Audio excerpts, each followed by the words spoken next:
All right, Saturday night. This one's going to be awesome. I think this might be the game that I'm looking forward to most. I really am. Number 7 Notre Dame is on the road. Number 20 Texas A&M. A&M is the 3-point favorite. Oh my gosh, the Brian Kelly Suns Bowl. Look at this. How about that? The over-under I have is 3 times that you see someone reference A&M, quote, pulling off the upset. Don't be that person. Don't be that person. I say that because this is set up perfectly for many people to make that mistake. Notre Dame is the higher ranked team, but A&M is the favorite according to the odds makers. In this setting, you defer to the odds makers. Okay, that's if you're talking about favorite and underdog, don't make that mistake. A&M winning would not be an upset, but honestly, like I don't even like Notre Dame winning as an upset because that feels weird too. So let's just not use those terms for this game. Let's just accept that this is a game in which I think either team has a path to be able to come out on top. But I've got an unpopular opinion about this matchup, and I'm going to get pushback on this. I'm very, very well aware of that. We talked a month and a half ago about how the Big 12 is America's conference, and I had Kansas as America's team. You had Ole Miss as America's team, but that's for this season as a whole, right? For this week, Texas A&M should be America's team. Oh, man. Unless you are a future Notre Dame opponent, you need to be rooting for the Aggies here. Even you, as an LSU fan, need to be rooting for A&M in this game. Even Texas should be rooting for A&M to win this football game, and here's why. I think we have this belief that the 12-team playoff is now going to be super inclusive and that everyone is in contention. And to a certain extent, that's true. We've got 7 at-large berths that are up for grabs after the auto bids go to the highest ranked conference champs. That's the way that this is going to work. But think about this. The loser of the SEC and Big Ten championship games, those might as well be auto bids, right? So now you're down to 5 auto bids, or 5 at-large bids, I should say. 5 at-large bids. If Notre Dame is 11-1 and doesn't play for a conference title, I got news for y'all. Notre Dame's getting into the 12-team playoff. And now we're down to 4 at-large bids. The at-large bids, which is the only thing that Notre Dame can get, they're not getting one of those auto bids. They're not, they're going to find a way. It's not like, a Big 12 champ or something like that where, okay, well, that's got to go to somebody. No, Notre Dame is going to be more of a bid stealer than they were before. And the at-large bids could basically be cut in half without really giving it much thought. And if you looked at that Notre Dame schedule, Will, you'll realize that 11-1 feels inevitable with that Miami cancellation, which is Miami's fault, not Notre Dame's fault. So I know Notre Dame's going to get dragged. It's going to be like, Notre Dame doesn't play anybody. Miami overbooked non-conference play. Blame it on Miami. It's the most Miami storyline. They just didn't check their planner. Yeah, no, we got you.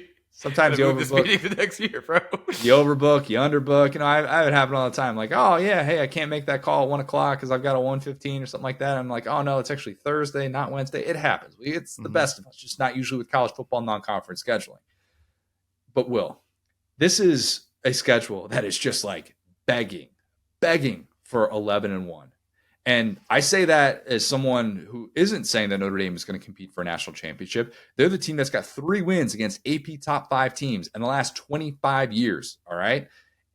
After A&M, Notre Dame's next game against a team in the preseason AP top 25 is at home in November against 0-1 Florida State. Yeah. After that, only other preseason AP top 25 team on Notre Dame's schedule is USC. That's it. Everyone needs to be rooting against the Irish because they might be able to sleepwalk to 11-1. And if you're saying, Connor, what are you talking about? Doesn't that mean that A&M will just have a path to the playoff? Isn't that what we're talking about here? Right? Well, you just let out a laugh that I was like, do you see Walter back there? I do He's not. Like trying to break into this room. It's hilarious. It's fine. His little paw just shot up from under the door and he's trying to open the door. Continue. I love that. I'm always like, do I open the door for my pet? Do I have to? What's the downside? They just sit out there. They just can't get into the room that they aspire to get into. Life will be okay. They have an entire house to get to. But anyway, the way that right now people are probably looking at A&M is, okay, well, they're in the top 25 already. If they win this game, then all of a sudden we're talking about them for the 12-team playoff, right? They have a much tougher path to get to 9 regular season wins, which is something that they've only done twice in the 21st century. Only 2 times has A&M won 9 regular season games in the 21st century. They also still need to win a true road game for the first time since October 16th, 2021. Okay? A&M's path to the playoff is a lot more difficult than Notre Dame's. But at home, if they can pull off this victory, not an upset, this victory, monumental it would be for A&M. It really would. And I think A&M's going to have a lead late in this one. I really do. I think Connor Wigman's going to make some plays that make me say, you know what? I love me some Connor Wigman. I really do. Mm-hmm. He's going to be fun to watch this year in this Colin Klein offense. But I think the A&M defensive line, after looking really, really good for the majority of this game, just can't quite put it together late. And I think Kyle Field will be rocking. Mike Elko is minutes away from avenging last year's Notre Dame loss with game day at Duke for the first time ever. And just like last year, his defense can't quite get the stop that it needs late. He puts together, Riley Leonard, that is, puts together consecutive scoring drives, touchdown pass, maybe to Clemson transfer Bo Collins in the final 2 minutes. Notre Dame wins this game, thrilling, down to the wire, fun game that lives up to the billing opening weekend. America's week 1 team comes up just short. Yeah, I'm right there with you just in terms of Notre Dame is just, the coaches can change, the schemes can change, but we all end up in the same place, which is how do you guys keep getting away with this, with these schedules? And it just goes to show that they should just never join a conference. Because at the end of the day, NBC, we just saw the Olympics, we see Sunday Night Football and what a great product that is. They're gonna have money pretty much forever. It $60 million. Why would? Yeah. Why? Like, there's no. Why would you ever do that? If you can be Garrett, oh no, I don't get to win my conference. Okay, you also don't have to play for a conference championship. So at the end of the day, it's I think this works out perfectly for them. I think the similarities and contrast between these two teams is going to be fascinating, right? And I joke about the Brian Kelly Bowl, but there really is something to that, right? These are 2 former Brian Kelly defensive coordinators, so you're going to see. Defensive alignments are going to be kind of similar. I'm not going to go into the fronts, although I bet Marcus Freeman wishes he did against Ohio State. Didn't know if he was going in 3 or 4 down. Anyway, so point being, the thing that's the most interesting about these two teams in a comparison, right, outside of, year 1 for A&M, typical year 1 storylines, is, the offenses, right? Whereas Notre Dame has gone back into the Brian Kelly well and gotten Denbrock, who has just come off of, coaching a Heisman Trophy winner in Jaden Daniels. But the thing about Mike Denbrock is, and you saw the offense last year, it is a little bit more, I hesitate to call it an antiquated offense, but it's kind of like Bobo in a way, right? Where it's you started off as this very antiquated offense, but then you improved it to be a little bit more modern, but it's still not exactly what A&M has, which is truly, this young hotshot and Colin Klein, a guy who we're not going to talk about his age because I can feel my hair falling out as I say it. Don't do that. We don't need to. No, he's an age at some point. Yeah, he's an age, right? And so, point being, we have 2 of these, former defensive guys, defensive coordinators who are at different points, right? You have, we are going to go get the young hotshot. We are going to do things kind of our way from A&M, whereas Notre Dame is bringing in stability, right? They already tried, this with what's his name, the Bama OC from last year, Tommy Rees. Duh. I started to make a joke about him earlier. So many names today, but yeah, they already tried that with Tommy Rees, right? Initially, and it didn't go great. We saw the loss to Marshall. We saw all of that stuff early in Marcus Freeman's tenure. Well, now they're trying to bring back kind of the established voice of the room and blend these 2 eras of Notre Dame football with Denbrock and Marcus Freeman. Well, with A&M, they're what if the young guy just works? How about that? What if we just don't hire the one young guy who is traumatized by Brian Kelly and wants to run a 1980s offense so he doesn't get yelled at? And so point being, I think it's kind of funny that at Notre Dame they're replacing, this old, younger old school guy. And obviously there was a gap year there. It wasn't 1-to-1. But remember, these guys were coaches together under Brian Kelly. So it was kind of hard to get out of that mold. Now the first kind of mold breaking hire was to go back into that tree for Notre Dame. And so, we've seen the transfer quarterbacks in Notre Dame do really well. Hartman, last year, Riley this year. A&M obviously has their guy. And so I think while these 2 teams will look similar, right? I feel like there's going to be a little bit of it's going to be these are both of that mold of size, right? Strong teams that really are going to try to prioritize strength and conditioning. Now, again, A&M, how much does that prioritize under Jimbo Fisher? How much do you really have control of that locker room when you have Denver Harris doing whatever he was doing and everything? So they are order. That is something that this whole beat of the drum has been. under this big coaching tree is order. It's about blocking and tackling. It's about, minimizing mistakes. And so I really am fascinated by the contrast between these teams, because you are going to see two teams that are structured pretty similarly. Does that make sense? Yeah, I think that they have been built by a couple of defensive minded guys Yep. who don't mind winning 24-21. Exactly. And Exactly. that is, kind of a dying breed in this Mm-hmm. sport, at least at the top of college football and what it's become. I do think that both hiring the offensive coordinators that they hired this offseason suggests we're going to need some offensive firepower.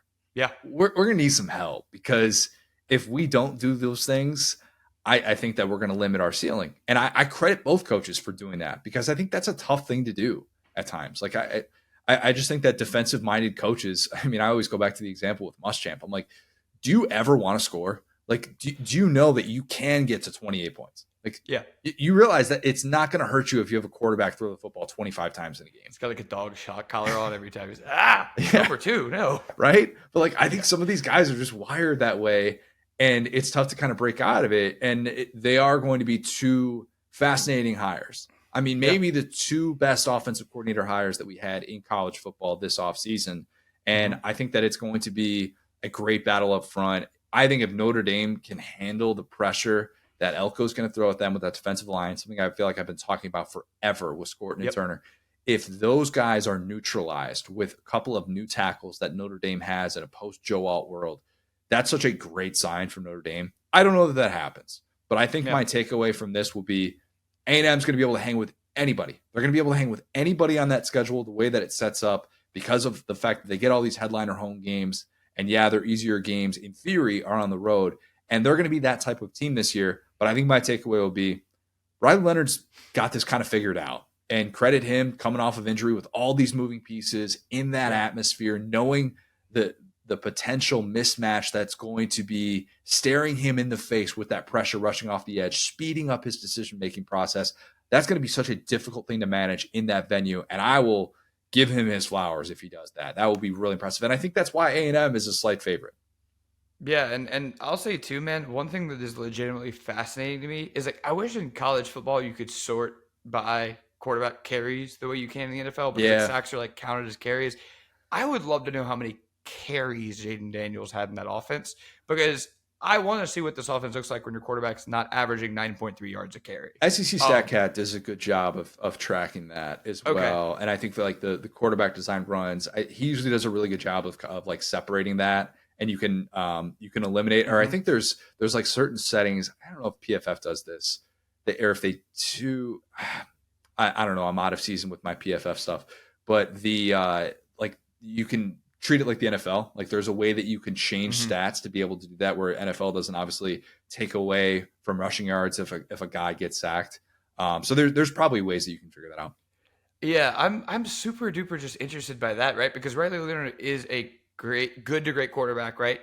But just seeing, like, the parallels between this game is so fascinating. More, I think about Riley Leonard, who was with Elko at Duke, right? Yeah. Like, these two sides probably know each other more than any two coaches have ever known each other. Like, this is actually crazy. So that's kind of where I'm going there. It's like, okay, well, this is a dream matchup for Elko, because at the end of the day, he knows this defense, he knows this quarterback, right? And like I said, I'm just so fascinated to see, okay, like, there were not a ton of runs called for Jaden Daniels. Sure, that was by design. But like I said, when your quarterback's not averaging 9.3 yards a carry on when plays don't, your first and second, like, imagine you got Malik Neighbors and BTJ, and if neither of those guys are open, then you can take off. That feels like a cheat code, right? So at the end of the day, if you have to get down to that third and fourth read in that offense, if your receivers are not 2 first rounders, how does that offense really look without a guy who is just the easy eraser, easy button from Staples? So yeah, I'm fascinated to see what if you isolate the Denbrock component, put him with a good to great quarterback, and not something that we've kind of never seen before. And then I think that seeing that defensively, knowing how smart Riley Leonard is, and the fact that they were together at Duke, and the fact that they've seen these defenses together, I'm going to be like locked into this game, man. The more I think about it, every play is going to be such a chess match between Denbrock plus Leonard versus Elko, or like just going back and forth and back and forth. And Klein is the only guy who's like, I don't Yeah. Where'd y'all come from? You guys missed the family picture. Yeah. But yeah, point being, and you got to respect the coach for going outside that tree too, because you need other voices in the room. So yeah, I do think that it wouldn't be shocking to me at all if A&M won this game. And to your point, like you're talking about these guys, A&M, like it's like, oh yeah, A&M lost like the flashy fast guys that I've talked about. Those lines are still going to be pretty good, man. Like Notre Dame is going to have two of the best lines in the country. I'm not taking away from them, but this is not going to be like, this will be one of the harder teams, maybe the hardest team on Notre Dame's schedule to push around just because of the talent they have and the coaching they received. Yeah, the offensive line for Notre Dame, the further removed, it's like I talk about with the Clemson defense, the further removed you get from the Brian Kelly era offensive line, does it start to fall off at any point? Do you kind of see, like, oh, Joe Alt's like a Brian Kelly recruited guy, like, those types of dudes that just became a staple at Notre Dame, and it's something that they were known for during their best years in the 2010s. Like, yeah, that's going to be interesting to see. Can't wait for this one Saturday night, College game day in College Station for the first time in 6 years. Should be a lot of fun.